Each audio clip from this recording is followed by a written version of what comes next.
Salut à tous les serial buteurs, ça fait un petit moment que je n'avais rien publié sur la chaîne, donc on va essayer de la poster celle-ci avant la fin de l'année 2021 pour bien passer les fêtes. Et je vais procéder à un exercice, à une vidéo, un thème en tout cas, que l'on m'a beaucoup demandé, c'est-à-dire comment buter comme Romain Ntamack. Alors c'est une demande qui c'est une demande qui a diminué un petit peu dans le temps avec l'avènement de Melvin Jaminet, mais il n'est jamais trop tard. Donc on va faire aujourd'hui dans des conditions de semi-direct, c'est-à-dire que j'ai déjà vu Romain Ntamack buter en direct à la télé.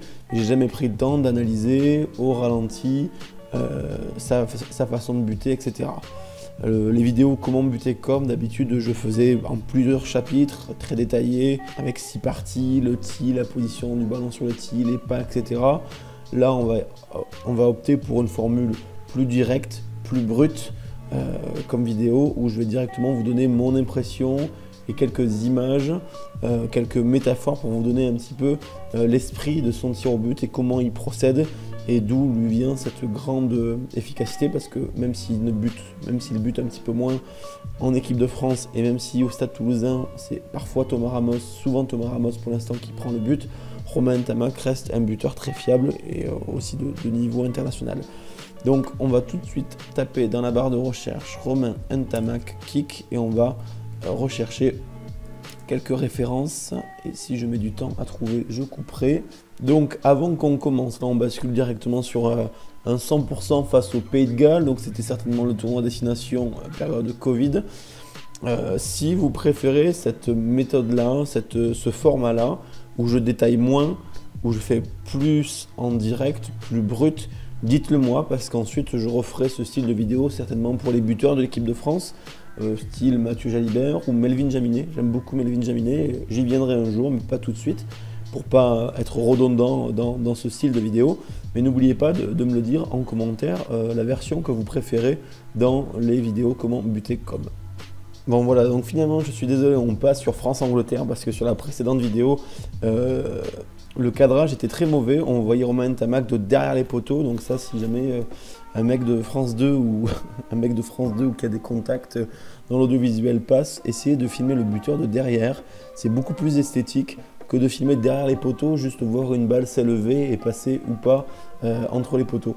Donc filmer de derrière, comme sur ce tir là, il me semble, voilà, là c'est beau et je pense que c'est beau pour tout le monde. Bon, impeccable. Donc on va essayer de partir comme base. On va prendre ce tir là comme base.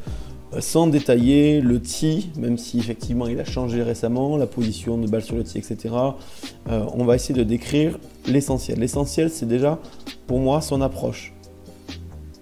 Vous voyez, son approche, elle se décompose en deux temps. Il y a d'abord des pas lents et puis environ à la moitié une accélération progressive. On va revoir ça ensemble, c'est assez clair. Et tchac, là il donne un coup de fouet. Voilà, bon, je donne déjà des premières indications avec les mots que j'utilise. Voilà. Et on peut voir qu'il a ensuite finalement une trajectoire assez haute et assez droite. J'ai pas l'impression que Romain Ntamack a une trajectoire avec des effets. Naturellement, c'est plutôt droit. Donc on va voir si ce tir-là est toujours aussi bien filmé. Voilà. Là, cet angle de vue est magnifique. J'espère qu'il sera maintenu. Non, malheureusement non. Ah, c'est dommage. Voilà. Donc même si l'angle de vue ici est un peu moins bon, parce que j'aime bien le voir de derrière, là, ce qui est important à noter, au-delà de son élan avant la frappe, on va voir maintenant après la frappe. Après la frappe, qu'est-ce qui se passe? Je vais mettre ma souris au niveau du tee, et donc au niveau de son pied d'appui, et regarder où est-ce qu'il termine. Ah pardon, et forcément la caméra bouge, je suis bête. Donc essayez de garder en attention là où est le tee, son tee noir, et d'essayer de regarder où il termine. Voilà, là vous voyez clairement qu'il termine 1 mètre après le tee, que sa posture ici ne tourne pas. L'inclinaison du buste ici est quasiment la même que ici. Vous voyez, jamais ses épaules vont regarder vers les poteaux ou encore plus à gauche vers les spectateurs ou vers là le grand écran. Vous regardez bien tout ça, il termine vers l'avant avec du dynamisme sans tourner. Tac, voilà. Il y a quelque chose d'intéressant et c'est marrant qu'il est ici sur le plan Owen Farrell parce que c'est lui qui l'a un petit peu mis au goût du jour. On peut voir après le tir de Romain Tamac, un petit détail mais qui est très important en finition, en finish, ça va être les petits sauts. Alors j'en dis pas plus même si je viens de le dire. Voilà, regardez bien. Donc là la posture, là j'ai fait un bon arrêt sur image, c'est impeccable. Là on peut voir que y a une belle ouverture, le bras d'appel est bon, le pied d'appui semble à côté du tee, pas trop proche, surtout avec des tee hauts. L'ouverture est bonne, on a déjà vu que le finish était bon et aussi en ligne. Et regardez juste les petits sauts à la fin. Voilà, ça n'a l'air de rien, parfois ils sont plus accentués. Ça permet de retrouver de l'axialité et d'éviter de s'effondrer ou de se tasser au niveau de la posture et donc du centre de gravité. Et cette axialité permet de garder un bon contrôle tonique de la posture. Et surtout, de rester bien en ligne, bien en place et de maintenir ce point fondamental qui est la posture. On parle souvent de posture avant la frappe, il faut qu'elle soit grande, axée, ouverte. Et parfois, on voit des petites dégradations qui n'ont l'air de rien. Après la frappe, on se dit que c'est pas grand chose parce que le ballon est déjà parti. Et bien, c'est une erreur. Et Romain Tamac, lui, ne le fait pas, il reste assez droit. Regardez comment sa posture est droite, il est axé, il fait ses petits sauts, le buste n'a pas trop tourné. Et ce qui va être vraiment intéressant au niveau de sa technique, et là je vais vous donner un petit peu entre guillemets la conclusion, pour moi il a vraiment une technique assez minimaliste, dans le sens où sa démarche est toute droite, il commence doucement puis accélère et finit en ligne sans trop de fioritures. En fait finalement il fait simple mais efficace. Il va mettre à la moitié de sa course d'élan, comme je dis, un peu plus de vitesse et sortir 1 mètre devant en ligne avec un bon dynamisme. Pour moi, je vois vraiment Romain Tamac comme un archer, comme quelqu'un qui va mettre un gros coup de fouet. Et je pense que si il a un bon contact de balle, si il contacte le ballon avec la bonne zone du pied, vu que c'est simple, en ligne et efficace, sans fioriture, il n'y a pas de posture particulière, il n'y a pas de pas particulier, il n'y a pas de position de ballon extravagante. La trajectoire de balle va être haute et droite. Voilà, il n'y a pas d'effet particulier, il n'y a pas grand chose à dire, c'est juste que c'est simple et efficace, mais vu qu'on en voit tellement peu, c'est vrai que finalement la technique de Romain Tamac peut paraître comme ça, finalement elle peut sortir du lot par rapport à ce qu'on voit d'habitude, mais je vous garantis que finalement il en est revenu aux fondamentaux, aux basiques, et qu'il les a certainement potentialisés avec de bons conseils. C'est vrai qu'il a côtoyé certainement d'autres buteurs au Stade Toulousain, vu qu'il y est depuis tout petit, son père étant, je le rappelle, un grand nom du Stade Toulousain, mais aussi par des heures et des heures d'entraînement. Donc finalement c'est simple, efficace, sans fioriture, c'est vraiment un archer, il envoie un bon coup de fouet, tout ça en ligne. Je vais essayer de trouver peut-être une autre séquence si elle n'est pas trop mal filmée. Voilà. Ah, c'est dommage. C'est dommage parce que l'angle de vue ici était absolument magnifique. Si on était resté comme ça, on aurait vu la technique en entier et la trajectoire de balle en suivant. Et là, ce qu'on peut revoir ici, tiens, voilà, vous regardez ici, le tee là, il termine encore 1 mètre devant. On peut revoir encore les petits sauts. Tiens, voilà, les petits sauts, il retrouve son axialité. Regardez son buste, regardez ses épaules. Jamais ses épaules ne se tournent vers les poteaux. Alors, pour ceux qui le font, c'est possible. Je le conseille pour ceux qui butent un peu comme ça, de tourner les poteaux, de tourner les épaules et le buste vers les poteaux, mais que bien après la frappe, un demi-mètre, voire 1 mètre après le tee. Et encore une fois, vous voyez que ce n'est pas obligatoire. Ceux qui tourneraient les épaules, là je vais mettre une flèche comme si Romain Tamac tournait les épaules vers le grand écran, ce serait trop et ce serait signe de mauvais contrôle postural. C'est souvent des gens qui sont emportés par l'élan de leurs jambes, par le swing de leurs jambes. Et là, effectivement, c'est encore une fois minimaliste mais efficace. Il met de la vitesse en ligne et puis il contacte bien la balle. Il n'y a pas de surprise. Voilà.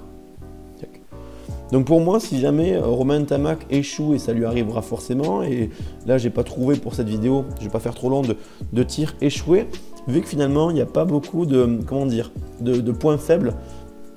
Je vais remettre la vidéo du début, le temps que je finisse ma conclusion. Vu qu'effectivement il n'y a pas beaucoup d'originalité, ce qui n'est pas un tort ici. Les échecs de Romain Tamac, moi, de mon point de vue, peuvent venir de 2 ou 3 choses.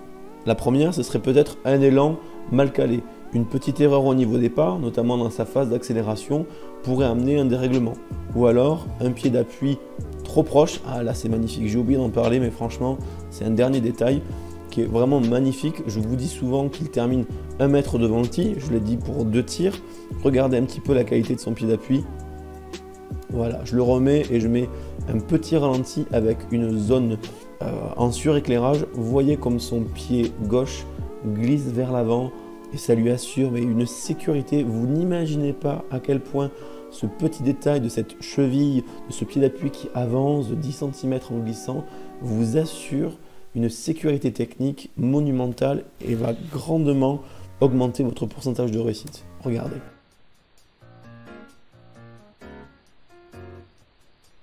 Magnifique. Et regardez comme la balle est haute et droite, il n'y a pas de fioriture. Encore une fois, je me répète, mais bon. Donc finalement, le deuxième échec, le deuxième erreur qu'il pourrait y avoir, c'est peut-être un pied d'appui un peu plus proche du tee, parce que là il utilise un tee relativement haut. Alors là c'est un tee Centurion, télescopique à base lourde, il a changé depuis, il utilise le super tee, mais c'est sensiblement la même hauteur. Donc finalement ça pourrait être aussi une erreur qui est parfois commise par les buteurs qui ont un tee de taille moyenne voire haute. Voilà, donc un petit point de vigilance par rapport à ça. Ou sinon, troisième erreur plausible, ce serait un mauvais contact de balle. C'est-à-dire on bute un peu du talon ou des orteils et dans ce cas-là, on maîtrise moins la trajectoire. Mais si, si ces pas sont propres, si le contact de balle est juste moyen, voire bon, et encore mieux excellent, vu qu'il est simple, vu qu'il est efficace sur tous les fondamentaux, la posture, la traversée de balle et le contact de balle, je l'espère, et en tout cas ça se voit par son taux de réussite. Mais ce qui fait, voilà, ça fait de Romain Ntamack un buteur extrêmement fiable et je ne serais pas surpris de le voir buter à nouveau en équipe de France, même s'il y a maintenant Melvin Jaminet, même s'il y a Mathieu Jalibert à côté. Voilà, on est sur une technique vraiment dont on peut s'inspirer par tous les qualificatifs que j'ai employés. Minimaliste, simple mais efficace, un bon coup de fouet vers l'avant et pour moi c'est vraiment un archer, c'est-à-dire que il tape de vraies flèches, toutes droites, bien hautes, point barre, il réinvente pas la roue, par contre ce qu'il fait, il le fait très bien et au final ça lui permet quand même d'avoir cette responsabilité-là en équipe de France. J'espère que la vidéo ne sera pas très longue. N'oubliez surtout pas de me dire en commentaire si vous préférez ce format un peu où je déblaye un peu sur le tas mes impressions et mes analyses, ou si vous préférez la version plus classique où je détaille point par point tous les éléments, les pas, l'élan, le tee, etc. Dites-le moi en commentaire et puis comme ça pour la prochaine je ferai ce que le plus grand nombre, donc la démocratie, aura décidé. N'oubliez pas de vous abonner, le premier lien en description vous envoie vers des vidéos bonus gratuites et complémentaires qui sont réservées aux buteurs qui veulent vraiment progresser. J'étais ravi de faire cette vidéo et j'espère vous retrouver très bientôt sur la chaîne YouTube ou encore mieux sur les bords d'un terrain. Ciao ciao.